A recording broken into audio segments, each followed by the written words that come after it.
Hello students, आज हम पढ़ेंगे एक नया टॉपिक जो कि हमने पिछले लेक्चर में हमने पढ़ा था। Electric field and charge distribution. Charge distribution हमने पढ़ लिया। अब हमने इलेक्ट्रिक फील्ड भी पढ़ लिया। अब हमारा जो नया टॉपिक है वो न्यूमेरिकल्स है। न्यूमेरिकल किसके बेस पर है? आज हमारा जो न्यूमेरिकल बेस है वो किसके बेस पर होगा? Numerical is based on the Coulomb's law और उसके रिपल्सन और अट्रैक्शन पर। यानी कूलम्ब्स लॉ क्या होता है, उसका रिपल्सन और अट्रैक्शन क्या होता है, इन चीज़ों पर डिपेंड करता है। तो कूलम्ब्स लॉ से रिलेटेड हमारा न्यूमेरिकल क्या है, तो जो हमारा फर्स्ट न्यूमेरिकल है वो यहाँ पर है। फर्स्ट न्यूमेरिकल इसमें पूछा है the electrostatic force on A small sphere of charge. यानी जो हमारा इलेक्ट्रोस्टैटिक फोर्स है वो छोटे से स्फीयर पर है। छोटा स्फीयर चाहे वो चार्ज का हो चाहे फोर्स का हो, किसी का भी हो, छोटे से स्फीयर पर of charge 0.4 mu C. Mu C का मतलब micro coulomb. Micro coulomb value वैल्यू आप सब जानते हैं 10⁻⁻⁶ होती है। Due to another small sphere of charge. यानी हमारे दो चार्ज दे रखे, एक Q1 और एक Q2। जैसे कूलम्स लॉ का फॉर्मूला होता है F=K Q1 Q2 upon R square. तो इसमें दो चार्ज दिए होंगे, एक स्मॉल चार्ज है और एक दूसरा भी स्मॉल चार्ज है, लेकिन एक चार्ज पर है 0.4 म्यू सी और दूसरे पर है नेगेटिव -0.8 म्यू सी, यानी माइनस का 0.8 माइक्रो कूलम। अब देखने वाली बात यह है कि प्लस और माइनस क्यों लिए? क्योंकि कूलम्ब्स लॉ में अट्रैक्शन और रिपल्सन दोनों होते हैं। अट्रैक्शन और रिपल्सन दोनों होता है, एक तो पॉजिटिव रहेगा और एक नेगेटिव रहेगा। तो पॉजिटिव और नेगेटिव हमें यहाँ शो करने होंगे। पॉजिटिव और नेगेटिव शो करने तो इन एयर फ्री स्पेस में। फ्री स्पेस का मतलब क्या होता है? जो हमारे परमिटिविटी होती है वो परमिटिविटी ये ली जाती है फ्री स्पेस वाली। फ्री स्पेस वाली परमिटिविटी ली जाएगी इज 0.2 न्यूटन। न्यूटन है, this is the unit of force. ये फोर्स की ऐसे यूनिट होती है 0.2 न्यूटन। फिर इसमें दो वैल्यू हमें पूछी है ए और बी में। सबसे पहले जो क्वेश्चन इसका पूछा है न्यूमेरिकल का, what is the distance between to spheres. जो दो स्फीयर हमें दे रखे हैं उन दोनों के बीच की डिस्टेंस क्या होगी। उन दोनों के बीच की डिस्टेंस हमें निकाल ली है। तो दोनों डिस्टेंस कौन से? एक स्मॉल स्फीयर ऑफ चार्ज और एक अनदर स्फीयर चार्ज। इसकी क्या है 0.4 माइक्रो कूलम है एक की, और एक की -0.8 माइक्रो कूलम। उन दोनों के बीच का फोर्स दे रखा 0.2 न्यूटन। उसके जो बीच की डिस्टेंस होती है वो हमें निकालनी है। और ये जैसे कि हम सब जानते हैं कि इसका जो न्यूटन का डायग्राम होता है, सर कूलम्ब्स लॉ का डायग्राम होता है, वो क्या होता है, सॉल्यूशन हम यहाँ देखेंगे। तो सबसे पहले यहाँ दे रखा है electrostatic force on A small sphere. एक स्फीयर मान लिया हमने, स्फीयर पे चार्ज है प्लस 0.4, यानी प्लस का है, और एक क्यू हो गया, प्लस क्यू दे रखा है। यहाँ कितना चार्ज दे रखा है 0.4 म्यू सी। फिर ये क्या कर रहा है कि इलेक्ट्रोस्टैटिक फोर्स लगाया जा रहा है एक छोटे स्फीयर से जो जिसकी वैल्यू है 0.4 माइक्रो कूलम, वहां से दूसरे स्फीयर पर लगाया जा रहा है जिसकी वैल्यू -0.8 माइक्रो कूलम। तो यहाँ से जाके ये दूसरे स्फीयर पर जाती है जो स्फीयर किसका है, माइनस का, इसकी वैल्यू क्या है 0.8 माइक्रो कूलम, वो भी माइनस का है। अब इन दोनों के बीच की डिस्टेंस क्या होती है? दोनों के बीच की डिस्टेंस क्या होती है, जैसे कि हम कूलम्ब्स लॉ में करते हैं, दोनों के बीच की डिस्टेंस को मानते हैं हम r। और r कितनी दे रखी है नहीं पता, तो r को हम करेंगे क्वेश्चन मार्क, यानी हमें निकालना है r। अब इनका डिस्टेंस जो दे रखा है वो डिस्टेंस क्या दे रखा, सॉरी फोर्स क्या दे रखा है, फोर्स हमें दे रखा है ये वाला फोर्स है 0.2 न्यूटन। फोर्स दे रखा है 0.2 न्यूटन। अब यहाँ दो वैल्यूज निकालने के बाद पहला क्वेश्चन जो पूछा what is the distance between two sphere, इन दोनों स्फीयर के बीच की जो डिस्टेंस होगी वो निकालनी है। कब? जब हमें दो चार्ज दे रखे हो, दो चार्ज दे रखे जैसे कि एक प्लस का और एक माइनस का 0.4 माइक्रो कूलम और एक माइनस का 0.8 माइक्रो कूलम, और जो हमारा फोर्स दे रखा है 0.2 न्यूटन। ये तीनों चीज दे रखी है तो हम आसानी से डिस्टेंस निकाल सकते हैं। किसका? इलेक्ट्रोस्टैटिक फोर्स, इन दोनों स्फीयर के बीच की डिस्टेंस निकाल सकते हैं, और वो क्या आएगी वो हम निकालेंगे, यानी आर निकालना हमें। फिर दूसरा क्वेश्चन इसी का यही पूछा है, what is the force on the second sphere due to the first, यानी सेकंड स्पेयर से फर्स्ट वाले स्पेयर पर हमारा फोर्स कितना होगा, जो इलेक्ट्रोस्टैटिक फोर्स लगाया जा रहा है वो कितना होगा, ये चीज देखनी होगी। तो इस वाले फोर्स से इस वाले फोर्स पे देखना है। तो हमारे जो कूलम्ब्स लाइन वेक्टर फॉर्म हमने निकाली थी F12 और F21, पिछले वाले लेक्चर में हम पढ़ चुके हैं। तो यहाँ से क्या है, यहाँ से अगर ये जा रहा है, इसलिए कहा कि सेकंड वाले से फर्स्ट वाले की तरफ जा रहा है, तो यहाँ क्या होगा F21 सेकंड वाले से फर्स्ट वाले की तरफ जा रहा है, और यहाँ क्या होगा F12, ये दोनों फोर्स निकाल रहे हैं। और जैसा कि कूलम्ब्स लॉ वेक्टर फॉर्म में हमने देखा था, फोर्स हो चाहे डिस्टेंस हो, वो दोनों अपोजिट डायरेक्शन में पाएंगे। यदि हमारी R12 हो तो बराबर माइनस R21 हो जाएगा, F12 है तो बराबर माइनस F21 हो जाएगा, ये हमारे अपोजिट वैल्यू होती है। तो अब हमें इन दोनों को सॉल्व करेंगे। तो सबसे पहले जो हमारा टारगेट है वो क्या है, what is the distance between two spheres, इन दोनों स्पेयर्स की जो डिस्टेंस है वो निकालनी है हमें। दोनों की बीच की डिस्टेंस निकालने के लिए क्या करेंगे, वी नो दैट सबसे पहले हमें निकालना होगा कि हमें दी क्या क्या रखा है, क्या क्या दिया हुआ है। Q1 जो प्लस का है वो 0.4 माइक्रो कूलम है, और माइक्रो कूलम को अगर कूलम में चेंज करना हो तो करेंगे 0.4 इंटू 10 की पावर माइनस 6 कूलम। क्यों, क्योंकि one micro coulomb value value होती है 10 की पावर माइनस 6 कूलम। दूसरी है माइनस Q2 कितना देर का, माइनस 0.8 माइक्रो कूलम, इसे निकालेंगे 0.8 इंटू 10 की पावर माइनस 6 कूलम, इसकी भी यही वैल्यू आ जाती है। तीसरी वैल्यू हमें दे रखी है, F, यही देख लेते हैं। F बराबर हमें दे रखा है 0.2 न्यूटन, यानी 0.2 न्यूटन हमें वैल्यू दे रखी है। निकालना क्या हमें, R बराबर निकालना है। तो अकॉर्डिंग टू कूलम्ब्स लॉ के अकॉर्डिंग हमें फॉर्मूला यूज करना होगा। अकॉर्डिंग टू कूलम्ब्स लॉ क्या करना है हमें, जो इसका फॉर्मूला यूज करना है Q1 और Q2 का। तो F बराबर K Q1 Q2 upon R square, K Q1 Q2 upon R square. K की क्या वैल्यू होती है, 1/4 epsilon not. Epsilon not in air होता है, ये जो मैंने आपको बताया था ये क्या होता है, इन एयर, क्योंकि एयर का होता है, फ्री स्पेस होता है। या फ्री स्पेस हम देखेंगे तो F बराबर K Q1 Q2 upon R square है, तो हम ये K की वैल्यू भी रख सकते हैं। यहाँ देखिए K बराबर होता है 9 इंटू 10 की पावर 9 न्यूटन मीटर स्क्वायर पर कूलम स्क्वायर, ये वैल्यू होती है इसकी। तो अब इनकी वैल्यू रख लेते हैं हम। तो F बराबर कितना दे रखा है, 0.2 न्यूटन, ये तो हमें दे रखा है। बराबर में K कितना दे रखा होता है, 9 इंटू 10 की पावर 9, ये डेफिनेट वैल्यू होती है, इनकी हमेशा वैल्यू यही रहेगी, चेंज नहीं हो सकती है। अब Q1 और Q2 की दे रखी है, Q1 ये रहा, Q2 ये रहा, इनकी वैल्यू रख देते हैं। तो Q1 की है 0.4 इंटू 10 की पावर माइनस 6, और Q2 की है 0.8 इंटू 10 की पावर माइनस 6 अपॉन में R स्क्वायर हमें पता नहीं, तो R स्क्वायर हम निकाल रहे हैं। R स्क्वायर निकालेंगे तो क्या है, R स्क्वायर बराबर ये इधर आएगा और ये इधर चला जाएगा, ये वाला। तो R स्क्वायर बराबर निकालेंगे तो कितना आ जाएगा, 9 इंटू 10 की पावर 9 इंटू 0.4 0.8 इंटू 10 की पावर माइनस 12, यानी 0.4 और 0.8 को 10 पावर माइनस 12 कैसे आया, ये 10 पावर माइनस 6 और 10 पावर माइनस 6 का मल्टीप्लाई करते हैं तो 10 पावर माइनस 12 आता है, वैल्यू हमने निकाली।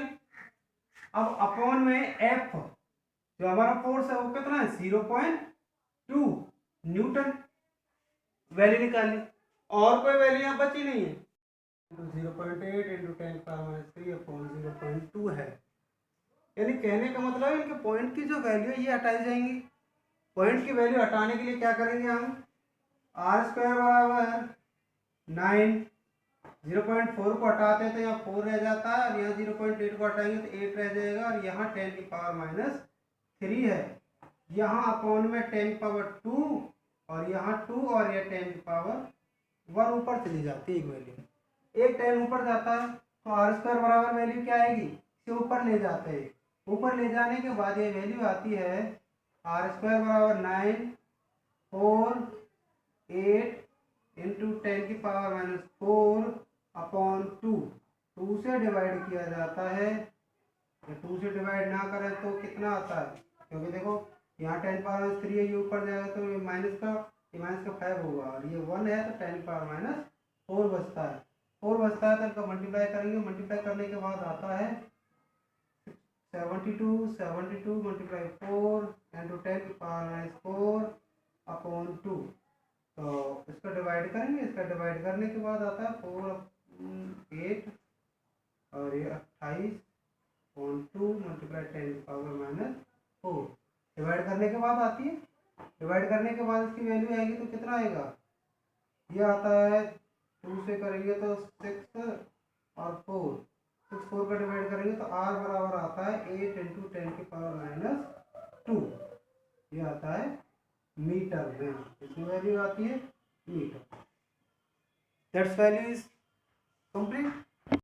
अब कूलॉम्स लॉ के बेसिस पर इसमें हमने क्या पढ़ा था, हमने पढ़ा था कि हमारे दो चार्ज रखे +q और -q। एक पे वैल्यू थी 0.4 माइक्रो कूलॉम, एक में माइनस की थी। यानी इसमें जो बात बताई गई थी वो ये थी कि अगर जो पॉजिटिव और नेगेटिव हमें दे रखे, इसका मतलब ये नहीं कि हमें एक पॉजिटिव ले ली एक नेगेटिव ले ली, उनकी वैल्यू भी हमें यही रखनी है। हमने उसमें -0.8 नहीं रखा था, प्लस का रखा था। क्यों, क्योंकि रिपल्सन तो होता है सेम चार्ज पर और अट्रैक्शन होता है डिफरेंट चार्ज पर, अनलाइक चार्ज पर। जैसे एक पॉजिटिव और एक नेगेटिव हो तो अट्रैक्शन होगा, और अट्रैक्शन होगा तो ही कूलॉम्स लॉ कहलाता है। और कूलॉम्स लॉ के बेसिस पर ही हम पढ़ रहे थे, तो हमें जाहिर सी बात है हमें दोनों ये पॉजिटिव और नेगेटिव चार्ज लेने पड़ेंगे। अब यहाँ भी है कूलॉम्स लॉ के बेसिस पर है सेकंड न्यूमेरिकल हमारा। देखिए सेकंड न्यूमेरिकल में कहा क्या है, the electrostatic force of repulsion between two positively charge. यानी जो इलेक्ट्रोस्टैटिक फोर्स है उसका रिपल्सन हो रहा है, रिपल्सन हो रहा है दो पॉजिटिवली चार्ज के बीच में। यानी एक जैसे दो पॉजिटिवली चार्ज हैं लाइक एज +q और +q, इन दोनों में वैल्यू दे रखी है हमारे इलेक्ट्रोस्टैटिक फोर्स, जैसे कि +q और +q दे रखा है। +q का मतलब क्या है, एक चार्ज है वो भी कैसा, पॉजिटिव। तो पॉजिटिव चार्ज की वैल्यू दे रखी है, तो दोनों में जब सेम, चाहे वो नेगेटिव हो दोनों, चाहे वो दोनों पॉजिटिव हो, उन दोनों के बीच में अगर ये वैल्यू आ रही तो वो कैसी रहेगी, रिपल्सन क्रिएट करेगा। और दोनों लाइक हैं, रिपल्सन और लाइक हैं तो दोनों अट्रैक्शन क्रिएट करेंगे। जैसे एक पॉजिटिव एक नेगेटिव तो अट्रैक्शन क्रिएट होता है। अब दोनों पॉजिटिव है तो रिपल्सन, दोनों नेगेटिव है तो रिपल्सन, इन दोनों के बीच में ये वैल्यू आती है। तो यहाँ पॉजिटिवली चार्ज दे रखा है, पॉजिटिवली चार्ज दे रखा तो इन दोनों में क्या आएगा, रिपल्सन क्रिएट होगा, रिपल्सन क्रिएट होगा। और ये चार्ज जो होंगे positively charge ions carrying equal charge, इन दोनों में इक्वल चार्ज होना चाहिए। अब सिर्फ ये पता नहीं है कि हमें इक्वल चार्ज कितना आ रहा है, तो इक्वल चार्ज हमें इसमें दे रखा होगा या फिर हमें निकालना पड़ेगा। क्यों कि चाहे वो हम प्लस ले रहे हैं दोनों, चाहे वो नेगेटिव ले रहे हैं, Q1 और Q2 दोनों कैसे आने चाहिए, बराबर चार्ज आना चाहिए।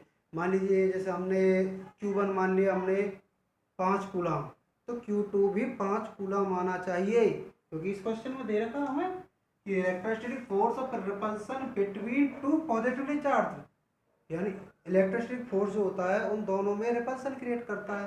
रिपल्सन क्रिएट करता है तो उन दो चार्ज के बीच में पॉजिटिव चार्ज होता है, इक्वल कैरिंग इक्वल चार्ज, और दोनों में इक्वल चार्ज होता है। इज इसका इलेक्ट्रोस्टैटिक फोर्स दो इक्वल चार्ज के साथ कितना होता है, इलेक्ट्रोस्टैटिक फोर्स 3.7 × 10⁻⁹ न्यूटन, और न्यूटन जिसके साथ आ जाए वो क्या होता है, फोर्स। तो इलेक्ट्रोस्टैटिक फोर्स की बात करें, when they are separated by a distance of 5 angstrom, जब ये रिपल्सन का मतलब क्या, जब इन दोनों को, रिपल्सन मतलब अलग अलग होना, दूर होना, और सेपरेट का मतलब भी अलग होना, जब इन दोनों को एक दूसरे से अलग किया जाता है तो डिस्टेंस कितनी मानी जाती है, 5 एंगस्ट्रॉम के द्वारा। और एक एंगस्ट्रॉम में कितने मीटर होते हैं, 10⁻⁻10 मीटर होते हैं। कितने होते हैं, 10⁻⁻10 मीटर। तो यहाँ भी हम यही देखें, इस 5 एंगस्ट्रॉम के द्वारा हमारा जो इलेक्ट्रोस्टैटिक फोर्स है वो सेपरेट किया गया है, अब वो सेपरेट किया, इक्वल चार्ज यहाँ दे रखा है। तो how many electrons are missing from each other, इन दोनों में कितने इलेक्ट्रॉन मिस हो रहे हैं, कितने इलेक्ट्रॉन निकाले जा रहे हैं। तो दोनों चार्ज कैसे होने चाहिए, इक्वल। जब एक चार्ज निकलेगा तो ऑटोमेटिक दूसरा चार्ज भी उतना ही माना जाएगा। और दोनों में मिसिंग हो रहे हैं तो कैसे निकाला जाएगा। तो सबसे पहले हम देखेंगे गिवन दैट, कि हमें दिया क्या क्या है। गिवन दैट हमें दिया है सबसे पहले डिस्टेंस आर बराबर दे रखा है 5 एंगस्ट्रॉन, बराबर होगा 5 गुना में 10 की पावर माइनस 10 मीटर। इतनी वैल्यू होती है एक डिस्टेंस की, जो दोनों चार्ज को रिपल्सन करता है, सेपरेट करता है। और हाउ मेनी इलेक्ट्रॉन्स, इलेक्ट्रॉन्स यानी क्यू निकालना है हमें, और क्यू हमें उस क्वेश्चन में निकालना होगा जिससे दोनों इक्वल चार्ज में आ जाएं। दोनों का इक्वल चार्ज हमें निकालना है जी, क्यू। अब फोर्स एफ कितना दे रखा है, 3.7 इंटू 10 की पावर माइनस 9 न्यूटन। ये वैल्यू दे रखी है हमें, ये वैल्यू दे रखी है। तो इसे निकालने के लिए क्या करेंगे, जैसे कि मैं आपको बता देता हूँ इस डायग्राम के अकॉर्डिंग। एक प्लस क्यू, ये एक स्पेयर ले लिया, एक प्लस क्यू, ये एक स्पेयर ले लिया, दोनों स्पेयर ले लिए। दोनों के बीच की डिस्टेंस है 5 एंगस्ट्रॉन। ये 5 एंगस्ट्रॉन जो डिस्टेंस है, इन दोनों के बीच की डिस्टेंस की जो वैल्यू आ रही है वो कितनी आती है, 5 एंगस्ट्रॉन। यही 5 एंगस्ट्रॉन इन दोनों को सेपरेट करती है। सेपरेट करने के बाद ये क्या करता है, प्लस क्यू और प्लस क्यू है, आर बराबर 5 एंगस्ट्रॉन बराबर 5 इंटू 10 की पावर माइनस 10 मीटर। क्यू बराबर हमें निकालना है और प्लस क्यू। जैसे कि इसमें दे रखा है repulsion between two positive charge, यानी दो पॉजिटिव चार्ज हैं प्लस और प्लस, चाहे हमें इन्हें ले लें Q1 और एक ले लें Q2, इन दोनों के बीच पॉजिटिव चार्ज है। ये पॉजिटिवली चार्ज Q1 और Q2 है, इन दोनों के बीच में रिपल्सन क्रिएट हो कब, जब ये दोनों सेम चार्ज है, लाइक चार्ज है। लाइक चार्ज इन दोनों को सेपरेट कौन सी डिस्टेंस कर रहे हैं, 5 एंगस्ट्रॉन। इलेक्ट्रोस्टैटिक फोर्स कितना दे रखा है, 3.7 इंटू 10 की पावर माइनस 9 न्यूटन। निकालना क्या है, हाउ मेनी इलेक्ट्रॉन्स, यानी क्यू ही निकालना है हमें। वो किस फॉर्मूले से निकाला जाएगा। अब यहाँ 5 एंगस्ट्रॉन का मतलब क्या है, जैसे हमें एक चार्ज दे रखा है, ये प्लस का है, ये हमें दूसरे चार्ज पर कितना देगा, -5। क्यों, इन दोनों में अट्रैक्शन जब भी होगा, ये 5 एंगस्ट्रॉन एक दूसरे के पास आएंगे। और कब आएंगे, जब दोनों में अट्रैक्शन होगा। अट्रैक्शन कब होगा, जब ये अनलाइक चार्ज हो, यानी एक पॉजिटिव और एक नेगेटिव। जाहिर सी बात, अगर हम इसे पॉजिटिव मान के चल रहे हैं तो ये कौन सा होना चाहिए, नेगेटिव, क्योंकि इसमें हमेशा डोनेट करता है। आते प्लस का होगा, ज्यादा होगा, और ये ले रहा है क्या होगा, माइनस का। इसके साथ को उसमें से घटा रहा है तो क्या आएगी, जो हम जानते हैं वी नो दैट एफ बराबर होता है के Q1 Q2 upon R square. और लाइक है जैसे कि यहाँ है ये वाला Q1 बराबर Q2 बराबर Q होगा, यानी Q1 बराबर Q2 बराबर Q माना जाएगा। जितनी वैल्यू आ रही है वही मानी जाएगी। तो F कितना है, 3.7 इंटू 10 की पावर माइनस 9 बराबर के की वैल्यू होती है 9 इंटू 10 की पावर 9, और Q1 Q2 बराबर क्या है, क्यू स्क्वायर अपॉन आर क्या है, 5 एंगस्ट्रॉन का स्क्वायर। ये वैल्यू निकालनी होगी स्क्वायर में ये। तो क्यू स्क्वायर बराबर निकालना हमें, क्यू स्क्वायर बराबर निकालेंगे तो क्या आ जाएगा जी, 3.7 इंटू 10 की power minus 9 into 5 into 5 into 10 की पावर माइनस 20 अपॉन 9 इंटू 10 की पावर 9। सोच रहे हैं -20 कहाँ से आ गया, क्योंकि एक एंगस्ट्रॉन में कितने मीटर होते हैं, 5 एंगस्ट्रॉन को चेंज करेंगे 5 इंटू 10 की पावर माइनस 10 मीटर में चेंज कर लिया तो -20 आ गया। -20 आ गया तो 5 इंटू 5 करना पड़ेगा, क्योंकि यहाँ आर स्क्वायर है, आर स्क्वायर करेंगे तो 5 इंटू 5 डबल बार मल्टीप्लाई कर जाएगा। तो यहाँ क्यू स्क्वायर आ गया, जैसा कि हम देखते हैं क्यू स्क्वायर बराबर वैल्यू आती है 3.7, और ये है 9, और ये माइनस का 20, ये भी माइनस का है, ये भी चला जाएगा तो माइनस का है। तो 3.7 और ये हो जाता है -29 मल्टीप्लाई 25 अपॉन 9 इंटू 10 की पावर 9 ये भी ऊपर चला जाए तो क्यू स्क्वायर बराबर कितनी वैल्यू आ जाती है 3.7 38 अपॉन में 9। अब यहाँ ये पॉइंट है, इस पॉइंट को हटाएंगे तो यहाँ क्या लगा देंगे 10 कर देंगे इसे। एक पॉइंट हटा, क्योंकि यहाँ पॉइंट की जो वैल्यू है पॉइंट की वैल्यू को हटा के यहाँ हमने एक पॉइंट लगा दिया, यानी एक के बाद एक जीरो लगा दी जाती है। 10 हो गया। तो 37 into 25 into 10 power minus 38 upon 10 into 9 यहाँ वैल्यू आ जाती है। तो क्यू स्क्वायर बराबर जो वैल्यू आएगी वो क्या आती है, क्यू स्क्वायर बराबर यहाँ से एक मिनट मिटा देते हैं, तो यहाँ से वैल्यू 37 इंटू 25 इंटू 10 की पावर माइनस 39 अपॉन 9। सर कैसे, ये ऊपर जाएगा तो माइनस का 1 और माइनस माइनस प्लस हो जाता है, तो माइनस का 35 इंटू 10 की पावर माइनस 39 अपॉन 9, ये यहाँ से सॉल्व करके हमने ये वैल्यू निकाली। अब 25 इंटू 37 हम मल्टीप्लाई करेंगे तो क्यू स्क्वायर बराबर जो वैल्यू आएगी वो क्या आती है 25, ये हो गया 5 और 25 3 जा 75 में 17 ऐड किया जाता है तो कितना आता है, ये आ जाएगा 70 85 और 7 92 5 या 925 इंटू 10 की पावर माइनस 39 अपॉन 9 से डिवाइड करने के लिए हमें क्या करना होगा, 9 से डिवाइड कर देते हैं तो कुछ वैल्यू हमारी जो आती है वो क्या आएगी, या हम सॉल्व कर लेते हैं। क्यू स्क्वायर बराबर सॉल्व करेंगे तो इसका रूट कर देंगे 925 इंटू 10 की power minus 39 upon 9। This value is coming by Q. तो यहाँ क्यू स्क्वायर नहीं क्यू रह जाएगा क्योंकि हमें चार्ज निकालना है, तो जितना ये आया है उतना ही आएगा। तो कह सकते हैं देन वी कैन से